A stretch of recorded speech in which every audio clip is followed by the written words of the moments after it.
14 February 1, 689 ಒಬ್ಬ ಬಂಧಿತ ರಾಜನು ಸರಪಳಿಗಳಲ್ಲಿ ನಿಂತಿದ್ದಾನೆ. ಸಾವಿರಾರು ಶತ್ರು ಸೈನಿಕರಿಂದ ಸುತ್ತುವರಿದಿದ್ದಾನೆ. ಹಿಂಸೆಗೆ ಒಳಗಾದ, ಅಪಮಾನಿತನಾದ ಶರಣಾಗತಿಯಾದರೆ ಜೀವ ಉಳಿಸುತ್ತೇವೆ ಎಂದು ಆಫರ್ ನೀಡಲಾಯಿತು. ಆದರೆ ಅವನು ನಿರಾಕರಿಸಿದ. ಧರ್ಮಾಂತರಕ್ಕಿಂತ ಮರಣವನ್ನು ಆಯ್ದುಕೊಂಡ, ಭಯಕ್ಕಿಂತ ಮಾನವನ್ನು ಆಯ್ದುಕೊಂಡ. ಇದು ಕೇವಲ ಒಬ್ಬ ರಾಜನ ಕಥೆಯಲ್ಲ, ಇದು ಛತ್ರಪತಿ ಸಂಭಾಜಿ ಮಹಾರಾಜ್ ಅವರ ಕಥೆ. ಇತಿಹಾಸದಿಂದ ತಪ್ಪಾಗಿ ಅರ್ಥಮಾಡಿಕೊಳ್ಳಲ್ಪಟ್ಟ ಯೋಧನ ಕಥೆ. ಸಂಭಾಜಿ ಮಹಾರಾಜರು ಯಾರು? ಸಂಭಾಜಿ ಮಹಾರಾಜರು ಛತ್ರಪತಿ ಶಿವಾಜಿ ಮಹಾರಾಜ್ ಅವರ ಹಿರಿಯ ಪುತ್ರರು, ಮರಾಠ ಸಾಮ್ರಾಜ್ಯದ ಸ್ಥಾಪಕರು. 1657ರಲ್ಲಿ ಪುರಂದರ್ ಕೋಟೆಯಲ್ಲಿ ಜನಿಸಿದ ಸಂಭಾಜಿ ಯುದ್ಧಗಳ ನಡುವೆ ಬೆಳೆದರು. ಕೇವಲ 9ನೇ ವಯಸ್ಸಿನಲ್ಲಿ ಅವರನ್ನು ಔರಂಗಜೇಬ್ ಅವರ ಮುಘಲ್ ಅರಮನೆಗೆ ರಾಜಕೀಯ ಬಂದಿಯಾಗಿ ಕಳುಹಿಸಲಾಯಿತು. ಬಾಲ್ಯದಿಂದಲೇ ರಾಜಕೀಯ ದ್ರೋಹ ಮತ್ತು ಅಧಿಕಾರದ ಅರ್ಥವನ್ನು ಅರಿತಿದ್ದರು. ಅವರು ಕೇವಲ ಯೋಧನಲ್ಲ, ಅವರು ಅತ್ಯಂತ ವಿದ್ಯಾವಂತರಾಗಿದ್ದರು. ಸಂಸ್ಕೃತ, ಫಾರ್ಸಿ ಹಾಗೂ ಅನೇಕ ಪ್ರಾದೇಶಿಕ ಭಾಷೆಗಳನ್ನು ತಿಳಿದಿದ್ದರು. ಅವರು ಬುಧಭೂಷಣಂ ಎಂಬ ಸಂಸ್ಕೃತ ಗ್ರಂಥವನ್ನು ರಚಿಸಿದರು. ಶಿವಾಜಿ ಮಹಾರಾಜರ ನಿಧನದ ನಂತರ 1680ರಲ್ಲಿ ಛತ್ರಪತಿ ಶಿವಾಜಿ ಮಹಾರಾಜ್ ಅವರ ನಿಧನದ ಬಳಿಕ ಮರಾಠ ಸಾಮ್ರಾಜ್ಯದಲ್ಲಿ ಒಳಜಗಳ ಉಂಟಾಯಿತು. ಕೆಲವರು ಮಂತ್ರಿಗಳು ಕಿರಿಯ ಪುತ್ರ ರಾಜಾರಾಮರನ್ನು ಗದ್ದಿಗೆ ಏರಿಸಲು ಪ್ರಯತ್ನಿಸಿದರು. ಆದರೆ ಸಂಭಾಜಿ ತಮ್ಮ ಸಾಮರ್ಥ್ಯವನ್ನು ಸಾಬೀತುಪಡಿಸಿದರು. ಅವರು ಅಧಿಕಾರವನ್ನು ಕೈಗೆತ್ತಿಕೊಂಡರು. ಮರಾಠ ಸಾಮ್ರಾಜ್ಯದ 2ನೇ ಛತ್ರಪತಿಯಾದರು. ಅದರೊಂದಿಗೆ ಭಾರತೀಯ ಇತಿಹಾಸದ ಅತ್ಯಂತ ಕಠಿಣ ಕಾಲಾರಂಭವಾಯಿತು. ಔರಂಗಜೇಬ ವಿರುದ್ಧದ ಯುದ್ಧ. ಔರಂಗಜೇಬ್ ಸ್ವತಃ ದಕ್ಷಿಣಕ್ಕೆ ಭಾರೀ ಮುಘಲ್ ಸೈನ್ಯದೊಂದಿಗೆ ಬಂದನು. ಅವನ ಉದ್ದೇಶ ಮರಾಠ ಸಾಮ್ರಾಜ್ಯವನ್ನು ಸಂಪೂರ್ಣವಾಗಿ ನಾಶ ಮಾಡುವುದು.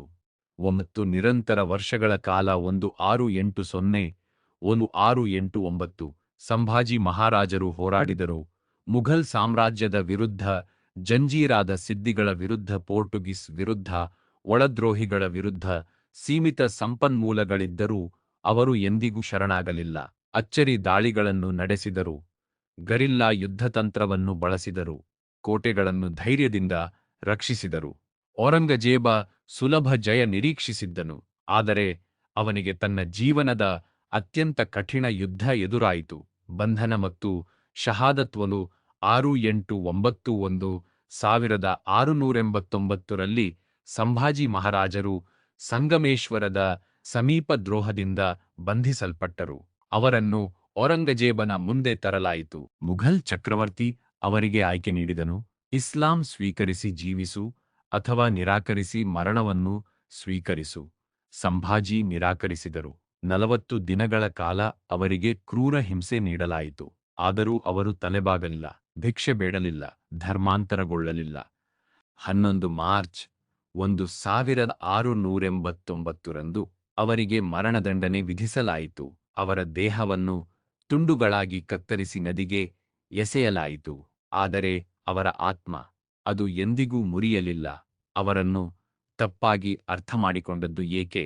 ಅನೇಕ ವರ್ಷಗಳ ಕಾಲ ಮುಘಲ್ ದಾಖಲೆಗಳು ಮತ್ತು ಕೆಲ ಪಕ್ಷಪಾತಿ ಇತಿಹಾಸಕಾರರು ಅವರನ್ನು ಹೀಗೆ ಚಿತ್ರಿಸಿದರು: ಅವಿವೇಕಿ, ಅಜಾಗರೂಕ, ಜವಾಬ್ದಾರಿಯಿಲ್ಲದ.